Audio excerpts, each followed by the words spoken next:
चलिए अब खबर भारत में कुछ महत्वपूर्ण खबरों पर चर्चा करेंगे, आपका ध्यान वहां लेकर चलेंगे। पूर्व सीएम कमलनाथ ने सोनिया गांधी से मुलाकात की है।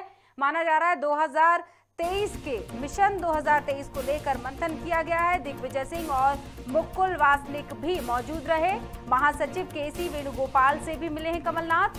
एमपी में संगठन चुनाव से पहले इस मुलाकात को खास माना जा रहा है। प्रदेश नेतृत्व को लेकर चर्चा, सूत्रों के हवाले से खबर आपको बता रहे हैं। मिशन 2023 को लेकर मंथन की बात भी कही गई है। सोनिया गांधी से मिले पूर्व सीएम मध्य प्रदेश के कमलनाथ। और हमारे साथ संवाददाता जुड़े हुए हैं, हम बात करेंगे प्रदीप तलरेजा खबर भारत भोपाल से।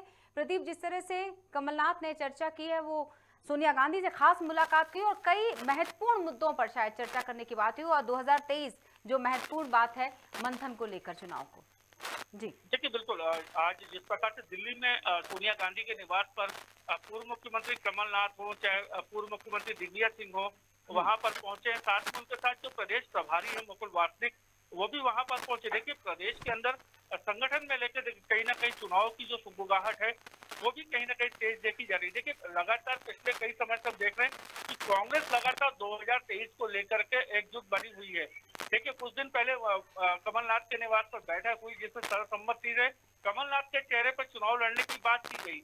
लेकिन अभी भी देखिए, अगर ये देखा जा सकता है कि जो पिछड़ा वर्ग है कहीं ना कहीं उसको साधने की जो कवायद है वो देखी गई थी। लेकिन जिस प्रकार से आज मुलाकात हुई है, संगठन को जो चुनाव है उस पर बड़ा फोकस रहेगा। साथ साथ सबसे बड़ा फोकस ये रहेगा कि आने वाले समय में क्या दायित्व जो हैं वो दिए जाए, क्योंकि इसके पहले भी अरुण यादव हो, ऐसे कई तमाम बड़े दिग्गज नेता जो हैं वो वहां पर मुलाकात कर चुके हैं सोनिया गांधी से। जिसके बाद अब आज जिस प्रकार से मुलाकात हुई है तो कहीं ना कहीं कई मायनों में अहम जो है ये मुलाकात है। जी बिल्कुल, क्या प्रतिक्रिया सामने आई कमलनाथ जी की? अगर कोई खास बात निकल कर आई, कुछ मुख्य बिंदु निकल कर आए हों, आला कमान से कुछ बातें निकल कर आई हों जिसमें पार्टी को लेकर कुछ आश्वस्त रहने की बात की गई, कुछ नई योजनाओं, कुछ एक नई रणनीति बनाने की अगर कुछ सुगबुगाहट आई हो? देखिए, अभी जो सूत्रों के हवाले से जानकारी आ रही है उसमें ये निकल कर है कि जो प्रदेश के अंदर 2023 के चुनाव होने हैं। देखिए, 2018 के चुनाव में अप्रत्याशित तरीके से जिस प्रकार से कांग्रेस ने सत्ता में वापसी की थी, एक बड़ा समय था। देखिए, 15 साल का जो कार्यकाल था वो मुख्यमंत्री शिवराज सिंह चौहान निभा रहे थे, और ऐसे में 2018 में जो अप्रत्याशित जीत मिली थी, उस अप्रत्याशित जीत को फिर से जो है लाने की तैयारी में है 2023 की तैयारी में।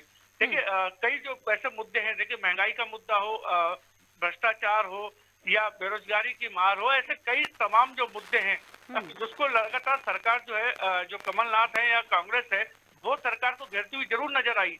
लेकिन अब किस प्रकार से आगे की तैयारियां होंगी, किस प्रकार से आगे आयोजन किए जाएंगे, आगे क्या रणनीति रहेंगी चुनाव को लेकर के, आज हमने देखा है कि कई फीडबैक जो है निजी एजेंसी के हाथों से कमलनाथ ने लिए हैं। तकरीबन 30 से 33% जो ऐसे विधायक है, 30-35 विधायक ऐसे हैं जिनकी कहीं ना कहीं लोकप्रियता के ऊपर सवाल भी उठते हुए देखे गए।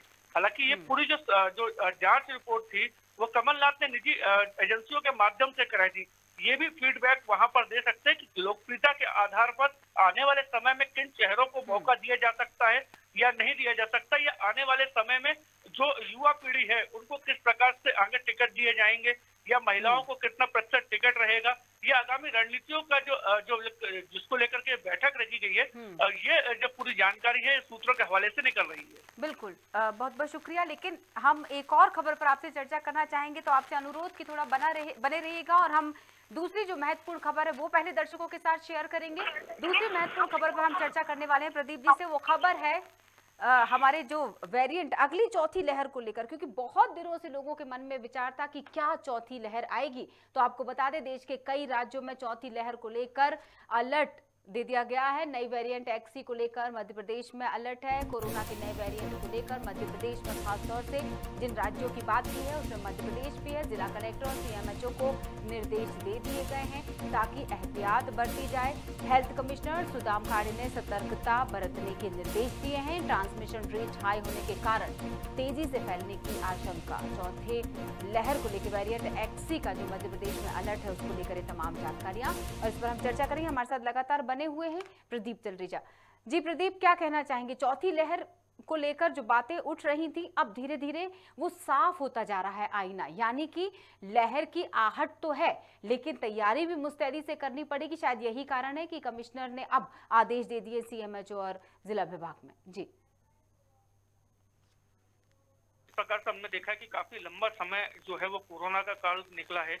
पहली लहर में जिस प्रकार से विनाशक रही है ये कोरोना की रफ्तार, उसके बाद दूसरी लहर में भी इसी प्रकार की चीजें देखी गई। देखिए लगातार जिस प्रकार से ये चीजें देखी गई, लेकिन कहीं ना कहीं प्रधानमंत्री के जिस प्रकार से वैक्सीनेशन को चलते जो है तीसरी लहर का इतना ज्यादा कोई प्रकोप है वो देखने में नहीं आया।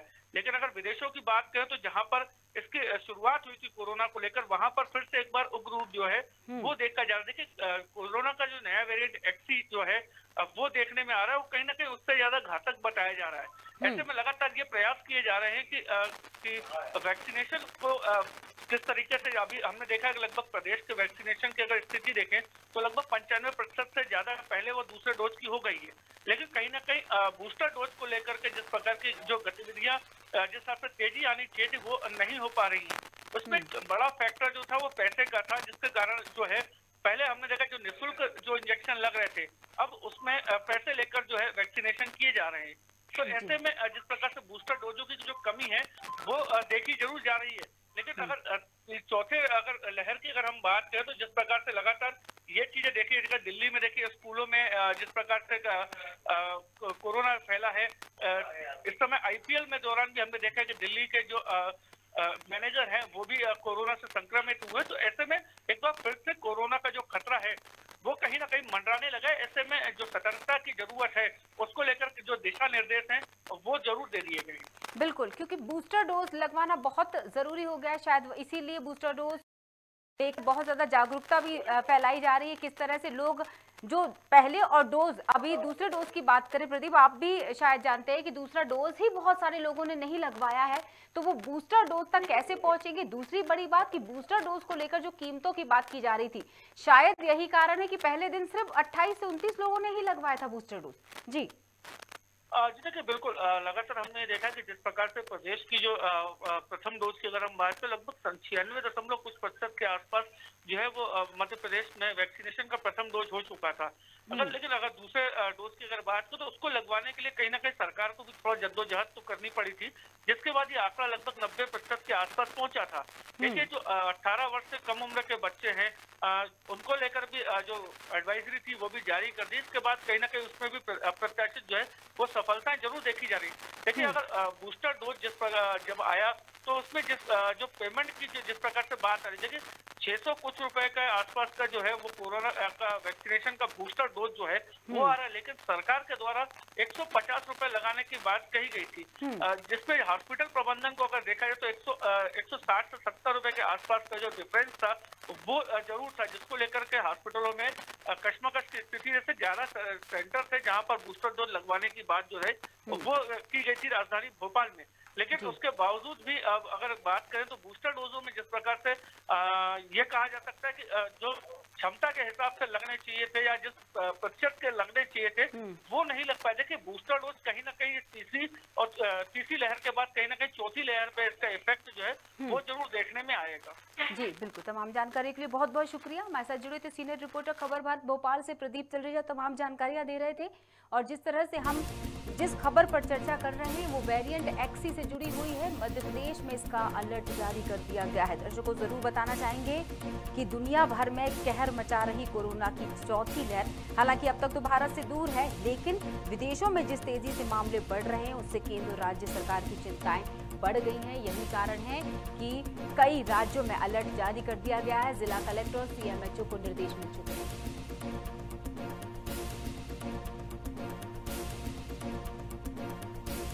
ट्रांसमिशन रेट हाई होने के कारण तेजी से फैलने की आशंका। चौथी लहर पर हम चर्चा कर रहे हैं कि किस तरह से केंद्र और राज्य सरकार की चिंताएं बढ़ गई हैं। दुनिया के कई देशों में कोरोना की चौथी लहर जो है वो कहर मचा रही है। हालांकि भारत में अब तक इसके कोई संकेत नहीं है, लेकिन केंद्र सरकार ने बीते 2 सालों से देश में लागू कोरोना प्रतिबंध हटा दिए हैं, लेकिन फिर अब एक बार वो आहट सुनाई देने लग गई है।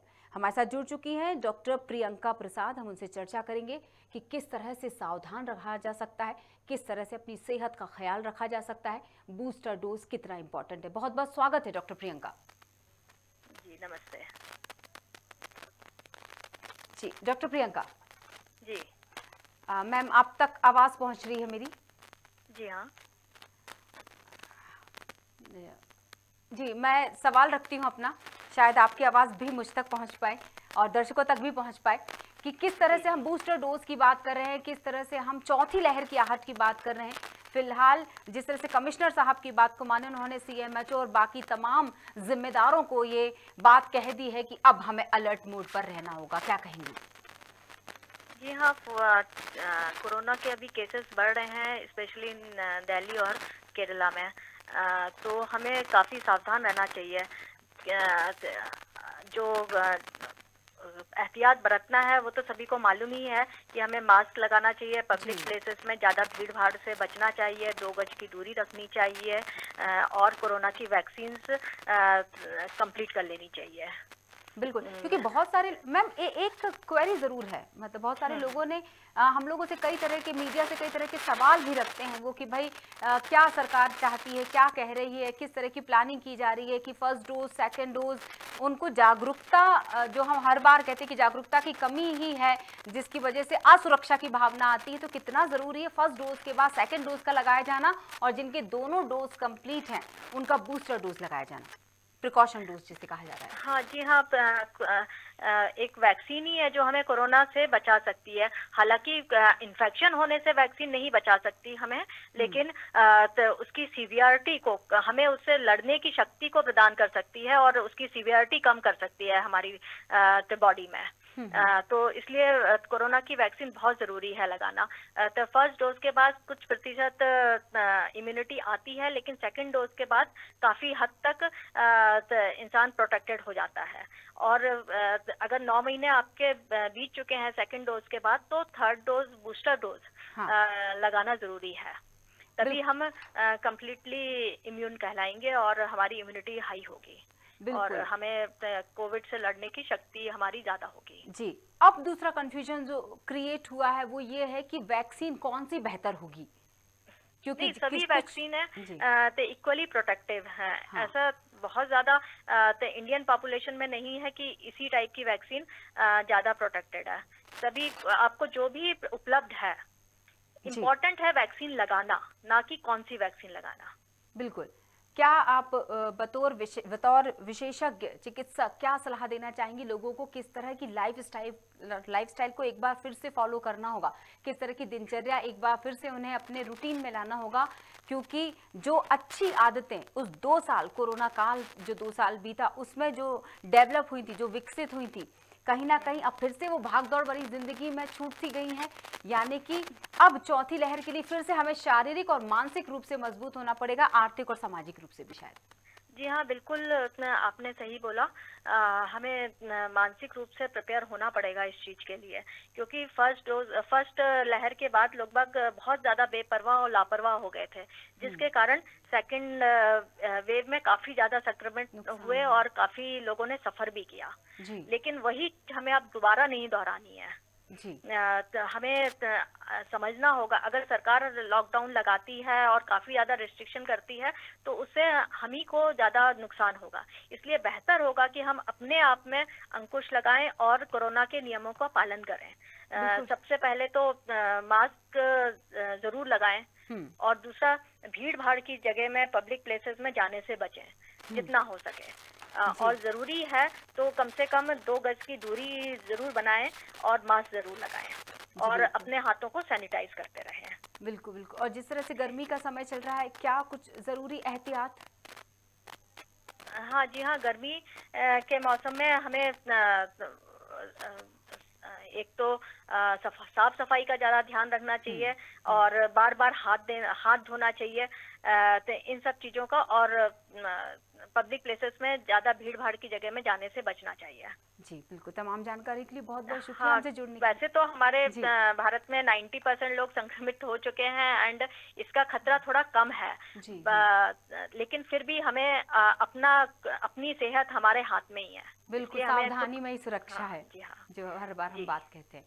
जी, बहुत बहुत शुक्रिया मैम, बहुत बहुत शुक्रिया। हमारे साथ जुड़ी हुई थी डॉक्टर प्रियंका प्रसाद, और जिस तरह से हम चर्चा कर रहे थे चौथी लहर को लेकर, तो जो महत्वपूर्ण बात है वो ये है कि सुरक्षा हमें रखनी होगी, सावधानी हमें रखनी होगी।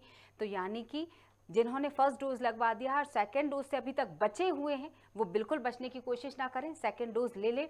जिन्होंने फर्स्ट और सेकेंड डोज लगवा लिए हैं वो जल्दी ही अपना बूस्टर डोज, जो कि 9 महीने के बाद कभी भी लगवाया जा सकता है, बूस्टर डोज लगवा सकते हैं। बच्चों को वैक्सीन लगातार लग रही है तो बच्चों का वैक्सीनेशन कंप्लीट कर लें, यानी हमें अपनी तरफ की तैयारी पूरी रखनी होगी। फिर भले ही चौथी लहर आए या ना आए, लेकिन सुरक्षा अपनी जगह पर है। तो 2 गज की दूरी और मास्क है जरूरी। तो फिलहाल इन खबरों में इतना ही। बने रहिएगा खबर भारत के साथ। नमस्कार।